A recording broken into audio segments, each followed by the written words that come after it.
Hello, everyone, and welcome to the latest episode of the Start Small, Think Big podcast brought to you by Digital Meld. My name is Brad Groux, founder and CEO of Digital Meld. And I am Giorgio Natili, Vice President and Head of Engineering at Opaque System right now, passionate about data sovereignty, ethical AI, and here to have a great chat with all of you. Yeah, so thank you, Giorgio. He's actually, I believe, enjoying some time off in Italy right now, so I'm quite jealous of the great food and wine there. Giorgio has a tremendous background that I think could be really worthwhile for folks from like a global scale to kind of see how we can scale that down to medium and small businesses, mid-market businesses, and just talk about AI without borders, data sovereignty, leadership, and the power of imperfection. I think much like our conversation we had last week with Andrew, that basically if you try to plan too much with AI, you're going to get left behind, right? Like I think for the most part, our goal is to just start small, think big, like just to get started, start building, start working. You're going to fail the first couple of times. It's going to be very ugly, but the things you learn are just things are going to get better and better and better. So thanks again for joining us, Giorgio. I can't wait to hear your insights, especially with your unique background that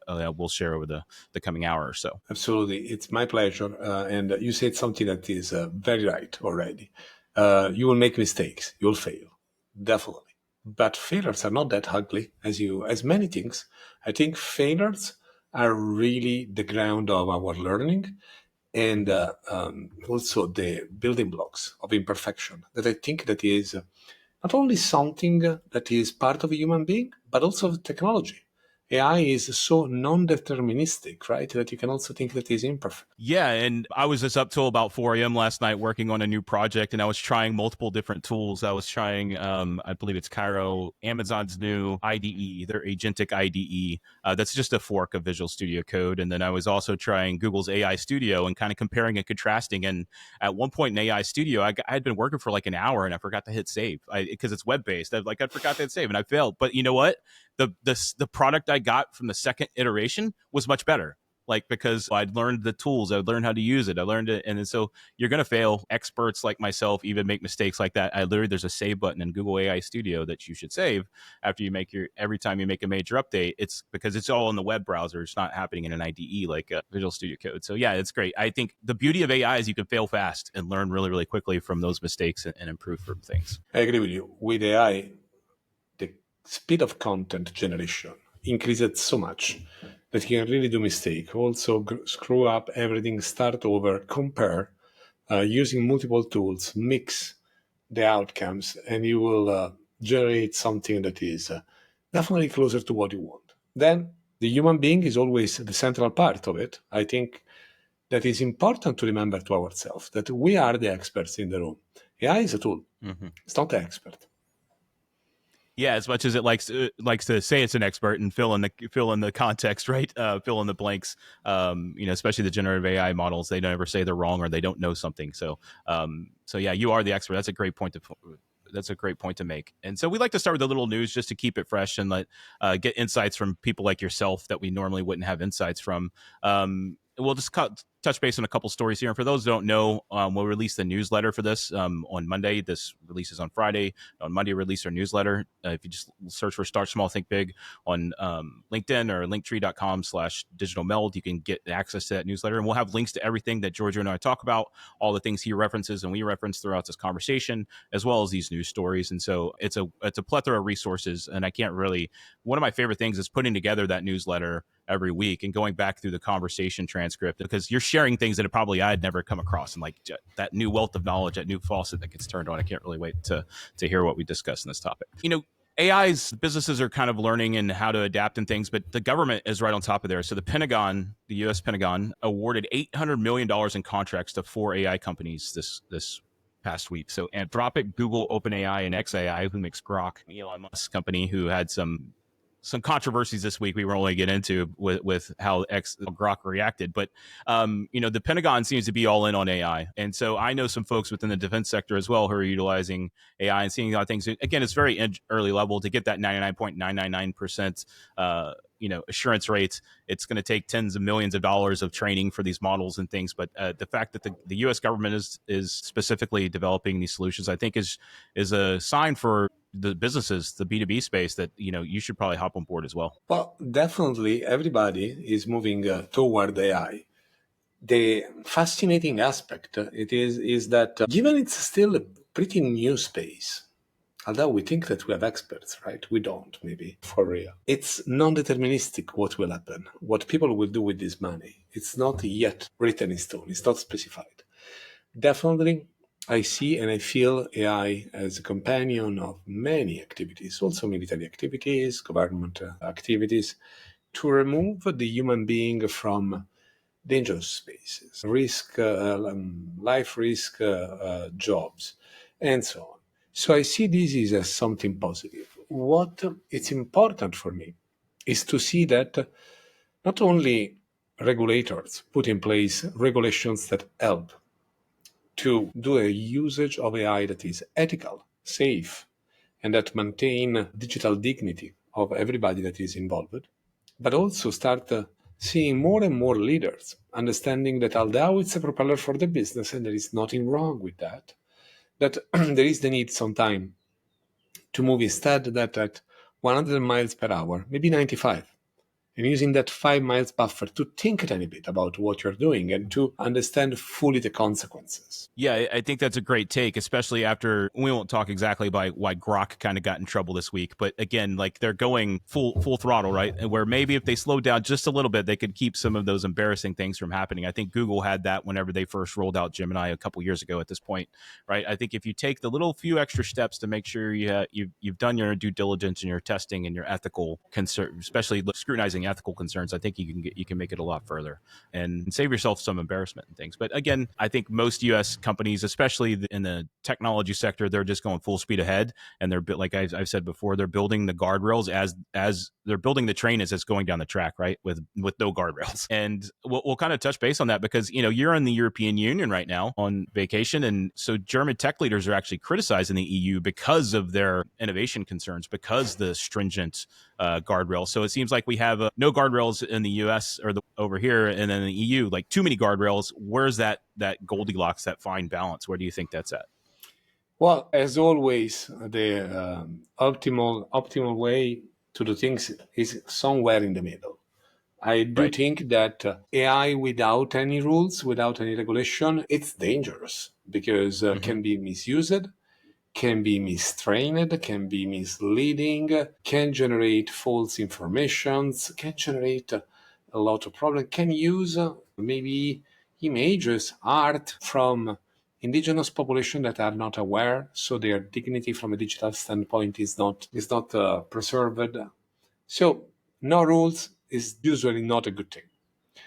On the other hand, too many rules can look like a showstopper, can become too much stringent, can prevent the right pace of innovation. I do feel that US should learn from Europe and Europe should learn from US. Agreed. What specifically? Europe should learn that we must be brave and invest in AI. Many investments will fail, but the learning outcome from the human being will be game changer. What US should learn is that some regulations are important because it's true that mistakes can happen. That's absolutely okay. But sometimes mistakes can generate also more serious problems. Think about simply opinions that are not grounded in fact that AI can generate. That's dangerous, can create misconception, can create hate, can create racism, can create everything, right? It doesn't matter against who or in which side. That's irrelevant, but that's important. On the other hand, if you slow down so badly, too much, the innovation, you will see that the more brave mind, the fearless engineers, the fearless entrepreneur will go away, will run away from a too stringent regulation. So I think it's a good opportunity for US, EU. I would mention also China, India, to sit down at the table and maybe start discussing what are the regulations that are needed worldwide. But what is important to think when you do something like that is that there is not one rule that is better than the others. It happened so many times in my career that I was in a room finding a solution between maybe four different competing architectures. And you know what? What? The fifth one, the one that nobody thought about, was then the winner. So the great powers in the world that can make investment in AI, that can help significantly the progress of human beings should sit down, not fighting against each other, but try to understand what is the best that they can bring on the table and try to identify some basic rules that will make AI more fair, more ethical, worldwide, not in only one specific region. No, those are all great points, and it's funny you mentioned that because the U.S. with the AI Chips Act that was signed under President Biden, like basically limited the exports of chips, NVIDIA chipsets specifically, or Teslas as well, that to China, and they've actually eased some of those as well. But for that, balancing that counterbalance of security, national security concerns, and economic growth. So it's kind of good to see again. I think China is, that's the new space race. Whoever gets AGI first, the Western nations, NATO allies versus China. But I think if we may be cordial right now, I think that's going to help us whenever that does happen, if China does beat us. So it's good to see that folks are kind of realizing that it's going to take, I think for the future of humanity, it's going to take us, much like with nuclear ambitions, right? The mutually assured destruction aspect of AGI is pretty much on par, I think, with the nuclear aspect of that. A lot of doomsayers would say that as well. So it's good to know that we're having those conversations. But again, folks are just figuring it out as they go. And I think the biggest threats are going to come from the private sector pushing things quicker than they actually need to. Again, like with self-driving cars, Tesla taxis, and are we doing those types of regulations? And it's going to, unfortunately, I think it's going to take some loss of life for there to actually be, hey, oh, let's put the brakes on this. Like we have Aurora, the trucking company that's using LiDAR and things on 18 wheelers here in Texas, and it's going from Houston to Dallas every single day, and that's just on our Interstate 45, and that's pretty scary, So hopefully they're doing all their due diligence, but they're probably not. Let's be honest. But it's good to know that we're having some of those conversations. But the point is that also if they do the due diligence, at the end of the day, behind the eye, there is a human being. Human beings are making mistakes, as it happens, right? The problem with AI is that the mistakes you make have a way bigger impact, a wider blast radius, right? Because think about your example, right? On your interstate, if you made a mistake, you're potentially putting at risk people's life. Now, I don't want to use the term fake news, but let's say debatable news can generate so much hate and conversations. Think about simply whatever machine that is controlled by AI to remove some tedious and dangerous work. They can still do mistakes, right? And they can generate additional problems. One thing is the speed that is extremely critical and important, and we should, again, rather than doing 100 miles per hour, 95, 90, whatever, but create a safety boundary where we can think about the consequences, the wider consequence of what we do. But also consider that we need to test things. We are humans. We are designing mathematical models that are trained based on data that can be sometimes right, sometimes not, misclassified. Things can happen. And we need to take the responsible time that is needed to assess if our progress is really favoring and helping the human being rather than creating potential damages. So yes, we'll see a race. I have a different point of view. I don't think it should be a race for who is the first. The race here should be to increase the quality of the human beings all over the world, educate people, help people to understand the right usage of AI, avoid people to think that the AI is their best friend. I recently had a conversation with a student that thought that ChatGPT is the best confidant they ever had. And it is debatable. Let's put it this way. Maybe for somebody it is.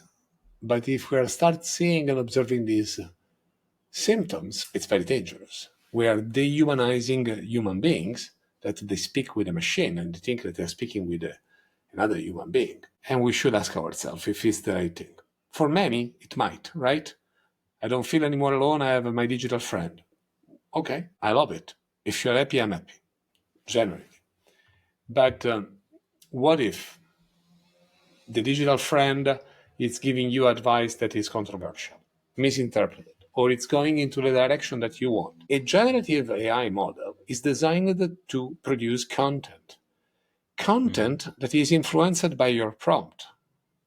If you ask to ChatGPT or whatever if a banana is dangerous or healthy, you will have slightly different answers. To the point that if you say, are banana dangerous? The system will say generally no, but and give you several risks that you can encounter from eating bananas. Now, if you move this into the personal, confidential thoughts that anybody can share, the prompt is so non-deterministic that it's a matter of changing few words. You can get very bad advice. So we need to control these things. We need to educate people. We need to talk about this. Having this conversation with your podcast that can amplify this message, it's essential. That's what we have to do. That's the first step. Yeah, I agree. And you mentioned education. I think that's the very, very important aspect of it. That's why we started this podcast. Again, we were talking to business leaders and folks in business in general. And they just like AI is such a big, there's too much. You can't keep track of all of it. And so how do you even start? How do you even keep track? And that's one reason we have this little news section is I bring up stuff that's relevant to the voices that we have come on because to help curate that and weed out a lot of that noise because there's a lot of technical mumbo jumbo that the average person doesn't need to know, but they kind of need to understand the core concepts because this is the future of humanity, whether we like it or not. And so I think it's really important. And it's great that you brought up education again because the American Federation of Teachers, which is the second largest teachers union in the United States, they actually announced a landmark partnership with OpenAI and Microsoft for the collaboration, which aims to train educators on how to effectively and ethically use AI tools in the classroom. On our podcast before, we've had Arnold Cascio, who's the assistant dean of AI for Texas A&M Mays School of Business here in Texas. And so it's great to know that educators are seeing this as well. And they're teaching kids how to use these ethically, and students as well. And then not only that, but much like the computer, the Apple IIs, was what I was in school. I learned how to type on an Apple II whenever I was in school, how that changed the workspace. Like we would type our papers instead of write papers, right? So their life is going to change because they're starting with AI first. So it's good to know that education is happening and it is happening at a large scale. Education, it's another big space that is posing so many questions, right? I can write you an essay. Sure, it does. It's absolutely possible. Now, what is the difference between a good one and a bad one? Is the outline. Can AI generate a good outline? Yes. But a human being can generate an excellent outline with the help of AI because it can generate multiple outlines. When it happens to me also that when I have to write a document for business, I start with my outline, then I add different documents that I worked in the past, documents that I found online, and I use different tools to generate different potential outlines. When I have two, three of different with me, one coming from maybe ChatGPT, one from Claude AI, one from Gemini, one from Perplexity, one from Grok, right? You can use whatever. Then you can mix by yourself and then criticize, ask criticism, invoke criticism from then it became a very good outline. So there is nothing wrong, I feel, in using AI in education and also to generate content at a professional and a student level. But you have to be the expert in the room. You have to drive. You don't have to let AI driving you for the sake of laziness or lack of time or whatever that is bringing you to use AI only rather than AI in your brain. Yeah, I agree. And again, the goal for AI is again to speed up those more menial tasks, the research aspect of it, having go collect 20 different resources, and then you can spend extra time on your polish, going over what generative AI helps you, and you can actually elevate what would be a good paper to a great paper, right? Like I think that's the goal of utilizing AI. If you're just doing mediocrity, then you're just going to be just like everybody else because everybody's using generative models. They're all using the same generative models on the same subjects. You're going to have basically the same papers. So that means to stand out is actually easier because you just put a little bit extra effort and you're going to stand out because you're not doing all the AI slop as they say that everybody else is. And so it's great that education is a key aspect of it and that educators are seeing that now. And again, I've mentioned it before, but our educators are the most underpaid and overworked folks. And so now that they can use generative AI to make their, I think, cater learning plans for specific students instead of just a larger classroom. That's what I really see is like, you have one student that's more visual, you have one student that's more into reading and things. And so you can cater the same lesson plans to specific students. And I think it's just going to make teachers' lives much more fulfilling. And obviously the students as well. You can definitely boost the learning of everyone. You can have a single outline, different content, different media, and people can challenge your content in a way different, in a different way, right? If I'm getting slides from my professor, I can then ask AI to help me research behind every single slide if I'm a reader, right? Or I can have an infographic if I need to memorize like that. You said something that is very important. It's making um, learning more approachable to everyone. Mhm. The problem that I see with that, with this advancement, is that is not granted that will make learning more affordable for everyone. Because sure, $20 per box per month, sorry, is not that much, right? But right now I'm spending at least $120 per month with the 5, 6 tools that I have on a monthly Mhm. basis. And this is again, affordable, definitely for most, not for everyone, for most of the citizens in the US, but it's very much more complicated for different part of the world, where $120 per month, or simply 20, can really sustain the electricity of an entire household or feeding an entire family. It depends on the money and on the region of the world. Yeah, I agree. It's much like the streaming world, right? Where we got rid of cable television and it's like, well, now we have 25 streaming services. And so we actually pay more now than we did when we just had one cable or satellite service. AI seems very much that like SaaS overload. Hopefully, folks. So once they get better over the next year or two, people can hone in on having those one or two. And the education systems build it into, like Texas A&M as an example, they give away Perplexity and OpenAI and others to all of their students as part of their tuition. But again, their tuition's not cheap. But for public schools, hopefully that's happening as well with like Microsoft Copilot and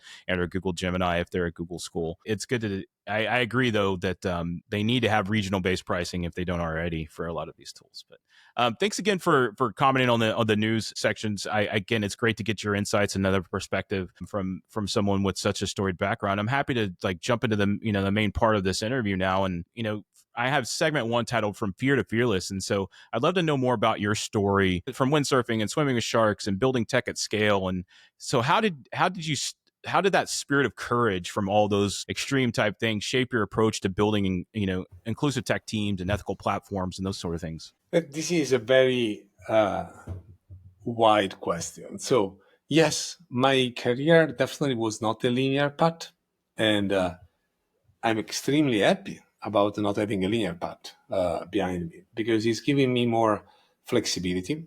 It's making me looking at people that can work with me with a different angle, with a different attitude.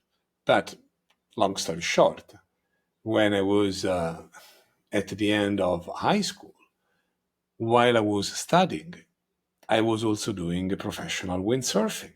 At some point, when I was 20 or 21, I ended up competing in a couple of World Cup challenges.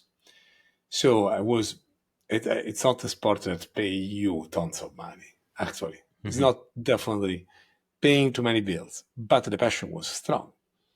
Then I decided to finish the study. I found myself organizing events as a professional. And then when I started to use a laptop and a PC to manage everything of an event, starting from budgeting to public relationship, music selection, everything. Well, I learned to use Excel and the simple formula that you were able to do in Excel 25, 27 years ago brought me to be curious and try to understand how you can program a website. And my career changed completely. Then the idea of the sharks, right? Because windsurfing has been for a long time part of my life. And at some point, when I was back in the 30s, still working on technology, I started again to do some competition. But I was scared about sharks. So at some point, I decided, what?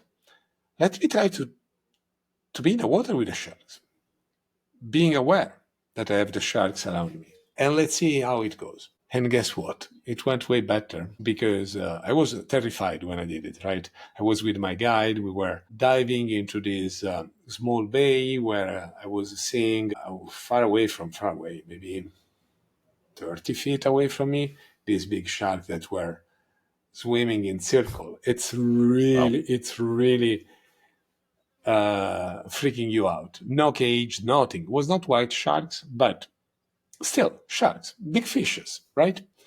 But since then, I was not anymore scared. And I learned that one of the best way to get away of your fears is to try to do something challenging that really exposes you to your fears. Of course, without risking life. I'm not talking about risking life.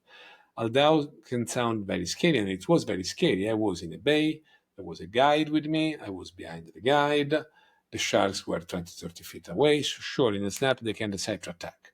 But was nothing, they don't attack if they're not searching food. And by the way, you're not their favorite food. So um, it was a calculated risk. But then I learned that and it became part of my career. When there is something that is unknown, when I had to do multiple transition from one technology space to another, I started to be fearless. In meetings and in my day-by-day work, I'm fearless as well. I ask the tough question at the right time, no matter who I have in front of me. Does it pay you? Oh, yes. Sure, sometimes you can have some frictions, but give you an integrity, give you a mental model.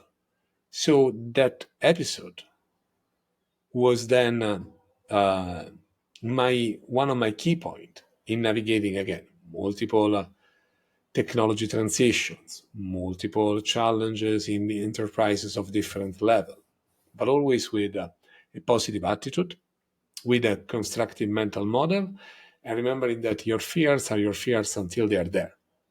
As soon as you touch them for real, they became one of your strengths. that's great life advice. I think to jump feet first into the water, as they say. I tell folks all the time, going forward, especially with the rapid changes in technology, there's nothing more important than having faith in your ability to figure things out, which I think is that being that bold, right? And saying, having that confidence, like, I can figure this out. I have the world at my fingertips with my smartphone and these models, and I can learn and do these things. Hopefully, if someone's listening out there and they're wondering, maybe they're not happy in their current job, maybe they're not happy with their current pay scale or their work-life balance and those sorts of things. I didn't have a linear path either. I've always been in the technology space, but I started as an engineer. I was going to college to be an engineer, and then I pivoted my entire life because of Y2K, and I got paid to update computers for Y2K. Like, that's how far back I go.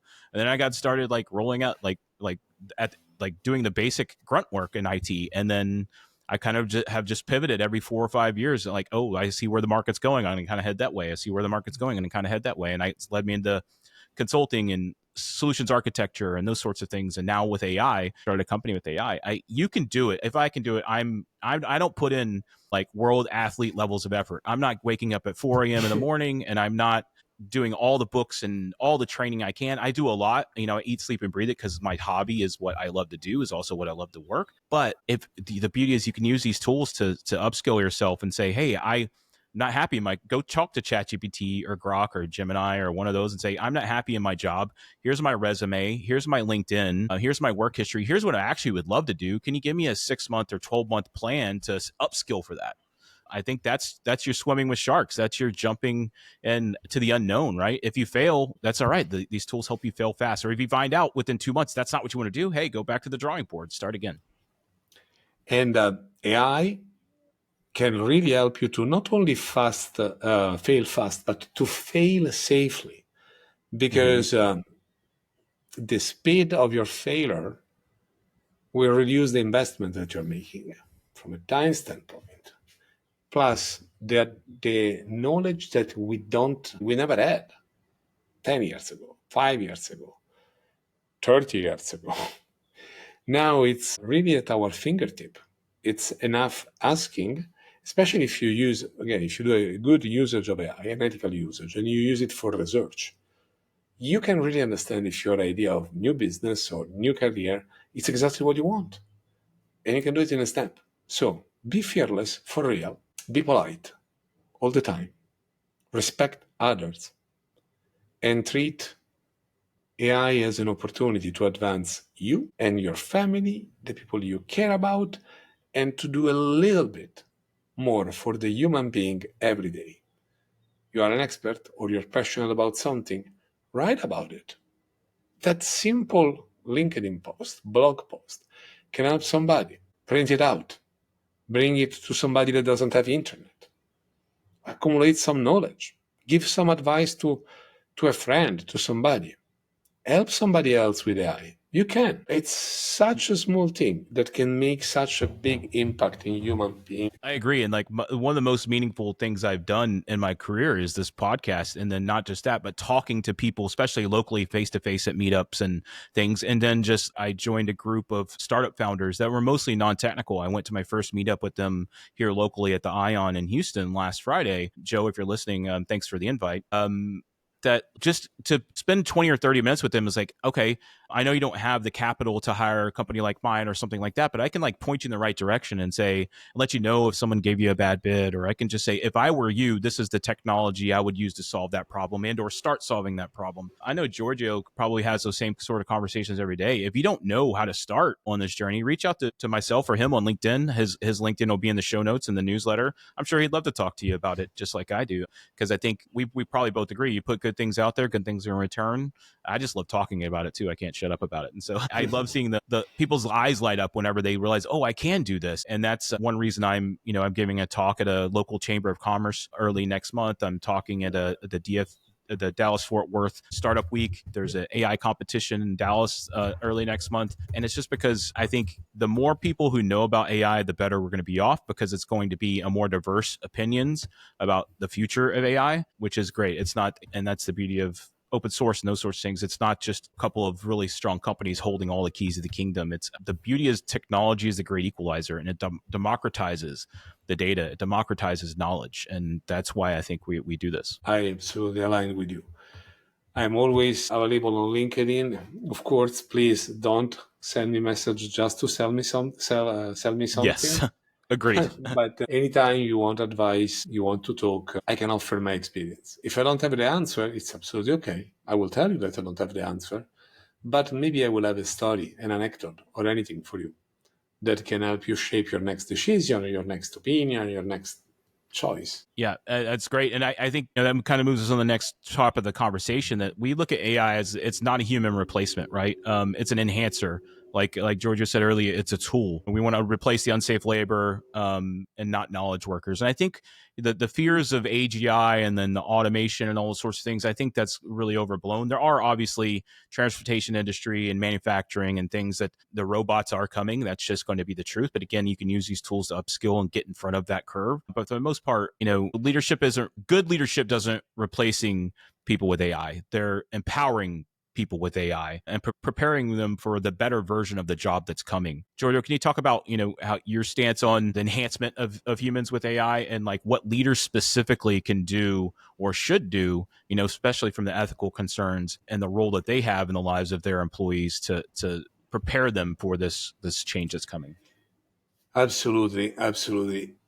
First of all, leaders have an opportunity to treat AI as an amplifier of human capabilities. If you hear a leader that say, well, we can hire, before hiring this person, we should check if this position, this work can be fulfilled by AI, well, you should be concerned and ask clarifying questions. Because again, the sentence outside of context can sound very scary. If we're talking about unsafe labors, sure, that's absolutely what we have to do. But if we're talking about a job that a human being is doing, coding, processing data, parsing news, then we need to ask ourselves if we want to use AI to accelerate, to enhance the capabilities, to make these people way more productive, how we can use the extra time of this person. If now with 20 instances of whatever AI tool, you can do the research of 100 lawyers. Doesn't mean that you have to fire your 100 lawyers. You can use them to enhance your business, to expand your business, to gather new area of expertise, or to offer a better support to your customer. Be creative as a leader.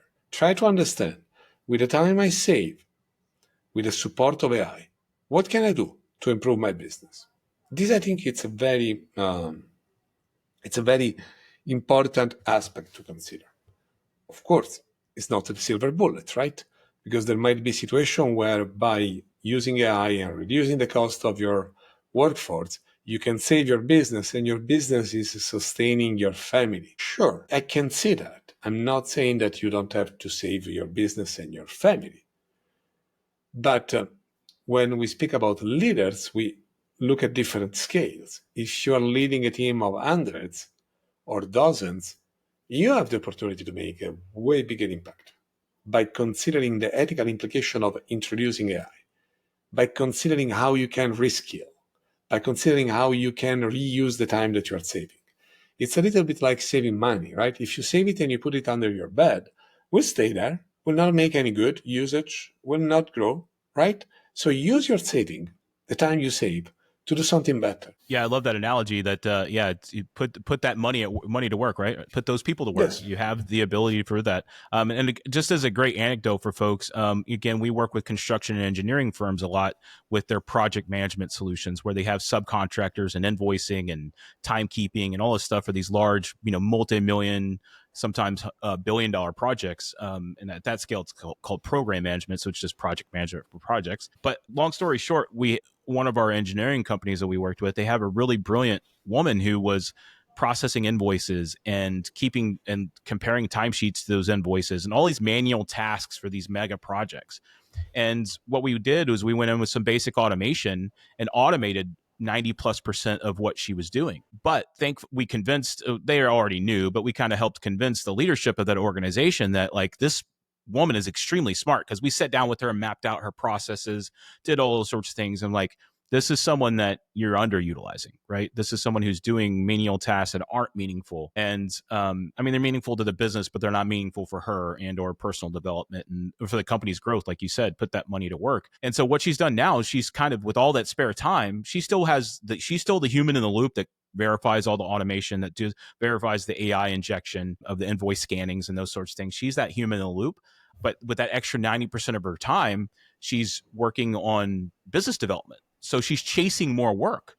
So she's bidding on more projects for that engineering company. So this, at the end of the day, we probably spent $20,000 or $30,000. I don't know the exact numbers in front of me, automating her processes.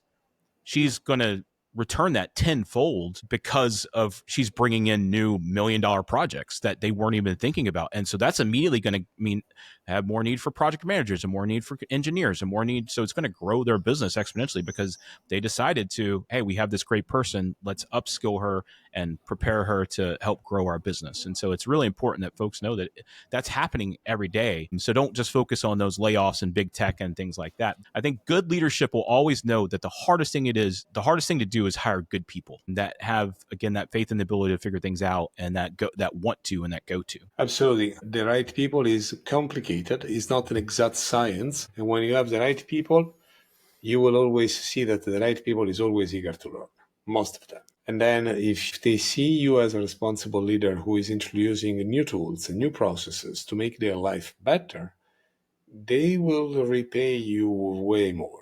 Right? It's not only with time, it's not only because you can use their time to do something better, it's because you give them an opportunity to get away from the tedious, repetitive work that can become an habit, but it's not that fun for anyone. Yeah, for sure. I think anytime, if you're a manager, and this is something I learned, it took me several years to be empathetic, right? Most technologists aren't empathetic. I have ADHD. I'm not empathetic. Like, I had to learn empathy over the years. And like, whenever you see someone struggling, that's your subordinate, the first thing you need to do is look in the mirror is like, where did I fail them? of course you can go down the path of like, I gave them every chance they could, but the first thing you need to do is that self-reflection. Is like, what could I have done to raise their performance or to give them confidence in those sorts of things? And once I reset my mind to do that, I think it helps me grow as not only a person but as a leader as well, and my teams to grow. And I think that's if that's not the first thing you do, I would encourage you to do that. And that kind of brings us to the next segment, the imperfect leadership and ethical growth. And so, Giorgio, I heard, and I believe you have a book coming up called the Imperfect Life of an Engineering Manager, embracing imperfection and psychological safety and inclusion. Can you speak to that? Absolutely. Still under writing, so it will take at least another few months to get out. But yes, it's true. I'm working on it. And that's a collection of anecdotes and a collection of thoughts that I had about people management. First of all, people is people. If you want to be a people manager, you have to accept that there is a fascinating human being on the other side of your desk or on the other side of your monitor that is there, have different beliefs, different communication style, different needs, different passions. Everything is different. And you, as a manager, have to embrace that there is not a perfect employee, that there is nothing that is perfect, neither your planning and neither your vacation, time allocation, whatever you do as a manager, right? It's imperfect. That doesn't mean that everything is scrappy, that everything has to be blood and dust. No, no, no. There is excellence. That is an important level that you should aim for. And you have to aim for excellence in everything you do, especially when you are a people manager, because you are leading by example, because you are helping and shaping the career of others. The word subordinate really doesn't resonate with me because I believe in flat organizations. But at the end of the day, the HR god want a tree, right? And when you have people under you, you must understand that all you have to do is to support. All you have to do is to read between the lines how people want to be treated, how people want to be motivated. And it's your job as a leader to adapt to the others and not having the others to adapt to you. And that's why the imperfection is so important. Each of us has a favorite way of doing things, and we truly believe that is the perfect one. When we mature, at least we think it's the perfect one for us. But what is perfect for us is definitely not ideal or not 100% ideal for others. That's when you kick in and you say, okay, let me be the one that open up, accept a different way of doing things, and challenge differently every single person in my team and grow with your team by learning from the others. Yeah, that's great. We always say that the most important part of any success we have from our project is opening those lines of communications across organizations. Like you said, the hierarchies exist because that's what the powers that be wanted to. But I think most leaders understand that flat organization where everybody's brothers in a foxhole, right? I think that's what builds that trust, and like, I can rely on this person, and that team leadership. And I think that, again, Simon Sinek has a great book, Leaders Eat Last, that I quote all the time for that same very reason. It's your job. I would, as a hiring manager, always tell my folks, my job is to clear roadblocks for you. I don't want to be a roadblock. If I'm a roadblock, you need to let me know that I'm being a roadblock, because sometimes I am that bull in a china shop. I'm all focused on something, not really paying attention to the chaos I'm causing around me. So hopefully, as leaders, you understand that your job is, first and foremost, is to clear roadblocks. And if a roadblock is someone's underperforming, then that's probably because they need to upskill, or maybe they don't have the right guidance, or maybe they're just a different type of worker than you're used to. And maybe that you need to provide them that task list and micromanage them a little bit and upskill them. Or maybe it's just, most of the time I've found it's a confidence issue, right? Especially with younger folks and things, or getting that confidence that, like, hey, you can have a conversation with this person of 20 years experience and hold your own and have your own opinions and stick to those opinions as long as you bring the evidence to back those up. And so I think that's great. The embracing imperfection, I think, is really, really important, because we say all the time, we're SpaceX, not Boeing, right? We're going to blow some ships up, and it's going to be a spectacle whenever it happens. But I think we're going to get to Mars faster because of that. I think, again, maybe slow it down to 95 miles per hour instead of 100 miles per hour, and you do that a little bit less. But like, I think for the most part, I think there's something to be said that, get shut up and build and get things done is the mantra to do it, I think, is a lot of ways. I agree, but there is one thing that is important. Sometimes people will not let you know that you are Oh yeah. focusing or over indexing on something. That's why I learned that I have to create a safe space, a safe room that is different from many different people to tell me something. Feedback is always welcome. One important thing about feedback is that if you don't give feedback, nobody will ever give you feedback. So that's another lesson that I learned along the way. Like, hey, no, I told you a lot of time. Tell me if I'm doing something wrong. Not everybody will come. You need to pull a tiny bit back, slow down a tiny bit, observe, create the room for giving you some insight and trying to act and apologize. Again, there is nothing more important than a sincere apology. It happened to me also a couple of weeks ago with one engineer that reports into one of my managers. The manager told me, oh, this person felt that was hard to have their point coming through with you. I say, oh, I can see that. I explained why it was happening. And then I had a conversation. I say, well, it's not a justification. The intention was X. I didn't made super clear the intention, so apologies. I know it wasn't nice for you. What can I do differently next time? And I got the advice. And again, I was doing something for good for the team, first of all, and for the company. So if you look only at these checks, I was doing the perfect thing. I forgot about the variable, the human being, the fact that each of Mm-hmm. us react differently to stuff. And so I missed the opportunity to be an imperfect leader. Yeah, that resonates with me so much because I very much, again, I do my due diligence. I plan a ton, and I don't expect other people to operate on that same plane as me because it's just how I'm wired, and I forget that not everybody's wired the same way I am all the time. And so I tell them, hey, I'm an open book. You can talk to me about anything.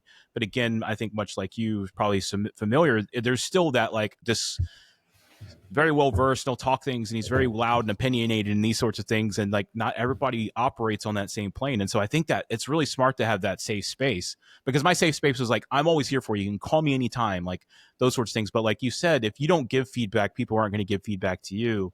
And that's something that I really need to take to heart, because for the most part, if, if you're doing great, I tell you you're doing great. If you're not doing so great, I kind of just like, well, they're going to work their ways out of it. And I think it is to have that dialogue and be that that's something I need to take away. So thank you for sharing that. Problem, my pleasure. Awesome. And I think we're kind of winding up here. So I think one thing I think is really important to both of us is evangelism, right? And I jokingly tell people we're building a cult of AI, right? To like, AI is not going to like end the world, is going to enhance the world kind of thing. But can you just discuss not just necessarily about AI, but how evangelism matters in shaping responsible culture across an organization, but also specifically to AI, and how that kind of starts from the top? You need those champions internally to help sell to all the other boots on the ground, as we say. Absolutely. The point, my perspective here is that, first of all, evangelism, you're right, should be encouraged from leadership, but not necessarily coming from them. As a manager of managers, I love creating opportunities for my people to go and evangelize. Very recently, Opaque, the company that I work for, and I will work for up to mid-August, it's organized the Confidential Computing Summit. I had the opportunity to go there and do a speech. I decided to send one of my engineers. I think it's way more important give visibility to people, an opportunity to evangelize to people that is really doing the work, rather than to you, that you're already getting the visibility as a team leader, as a vice president, whatever is your title. So evangelism is important, must be encouraged. You must create time. You don't have to make people feeling that they have to do extra work to go there and evangelize, but you have to look at their commitment and say, okay, what do we have to drop to be sure that you can do this presentation, or that you can do this training for your peers, or that you can do this experiment and share the learning. So create space to have people feeling the pleasure positive of evangelizing and sharing their knowledge with others, and resist to be the one that share or that evangelize the others, unless you have an opportunity outside of your job where you can help the community. In my spare time, I run what we call the AI Nights in the Tacoma Community College. It's a community college. It's full of wonderful people, and we are having from 20 to 30 students every night. There is an outline. I work on that with one of the responsible of the department. We're starting having staff of the community college, and it's great. But over there, I'm not at work, so I'm the first line in line evangelizing because I think it's important. If you know something, share it. Others will take benefit of it. At work, if you are in a leader position, make room for others. If you're not, speak with your manager. Tell them what you want to learn or what you want to share, because evangelizing is also a learning opportunity. You can decide to become an expert in a specific field and then evangelize. And I doubt that you will encounter managers that will resist to this. And if they do, well, ask yourself if you are in the right spot, if you are in the right company, if you are in the right team. Thankfully, with AI, there will be much movement in the job market, but you can also reinvent yourself as fast as you can. Yeah, that's all great points. And I really love the fact that you said make time for them to be evangelists as well, because I think a lot of times managers don't really take that into consideration. They're like, they're already overworked or at full capacity. And then you say, hey, I need you to put that in this extra 10 or 15% effort to help me with, this. I think one of the reasons technology companies like Google, Amazon, and Microsoft are really successful and they have a lot of like internal innovation is because they have what an 80-20 rule, however you want to cut that up. But like 80% of the time you're on a day-to-day operations and 20% you're on either personal development or like garage projects, right? Like internal projects, the passion projects internally. A lot of the great innovations we've had in the 20th century have come away from those 20% of those innovation areas. And so that's a really important thing. I'm glad you brought it up. And I agree, like getting involved with the community is really important. We have the Houston AI Club here in Houston, much like what you have, where it's literally it's a lot of students. It's people who are in the startup community here in Houston. They meet once a month. Leon and Jesse, if you're listening, you guys are awesome. Please keep it up. And it grew from 50 to 60 people to 250 plus people. And it's people just learning about AI in their spare time, whether they can utilize it for their business or their startup or just their students. They want to know what the world's got in store for them. I give presentations at chambers of commerce locally, at the World Affairs Council here in Houston. I think if you're passionate about anything, share it with the world. Start a camera, share it on YouTube. Who knows who you're going to reach? There's so much stuff I've learned just from people openly sharing their passions, especially in the AI space specifically, that I wouldn't have never known before. And so I agree 100%. And then great advice for leadership as well.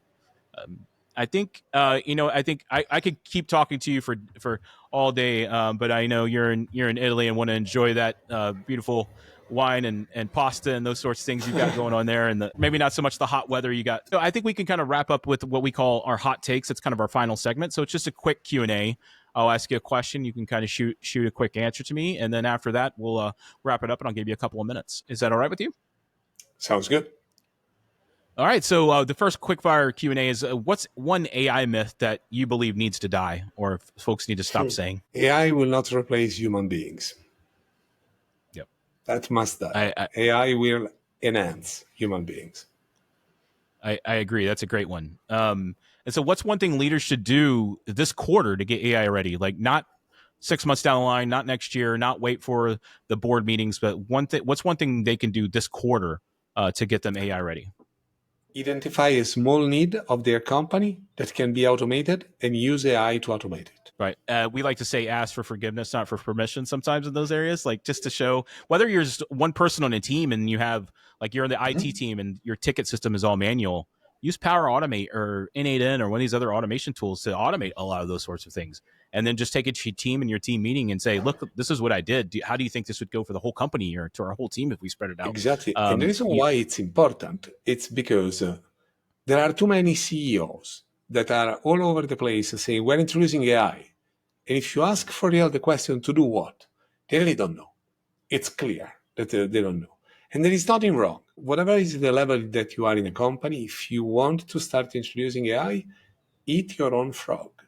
Find the Mm-hmm. most tedious task, automate it with AI, and now you will know a little bit better what you want to do with AI and why does it matter. Yeah, and then head to lunch with your coworkers or your teammates and say, "Hey, this is what I did. Can you think of other ways we can innovate within our team?" And that, like, just start that groundswell, right? We've heard a lot of different things like that. Is getting those other, once you have a basic understanding of, because again, we say it all the time. AI is just a tool. You're the expert at your business. Again, we work with construction companies all the time. That doesn't mean I'm a construction expert. I know about 70 or 80% of their operations, but each company is different. So that last 25%, we call it the secret sauce. Only you know how your company operates. Only you know the roadblocks within your company and the people, the rock stars within your company. And so embrace AI to elevate those rock stars and clear those roadblocks is what I'd say. Awesome. Finally, we like to ask like one or two books you would recommend to folks to learn more about AI or just business or just life in general. Like what are your two, someone asks you, what are your go-to books, over a beer or a cup of coffee? What would you share? Well, three books. One is AI engineering. If you want to understand more about what AI engineering is without becoming an expert on how build a model, but to really use the tools.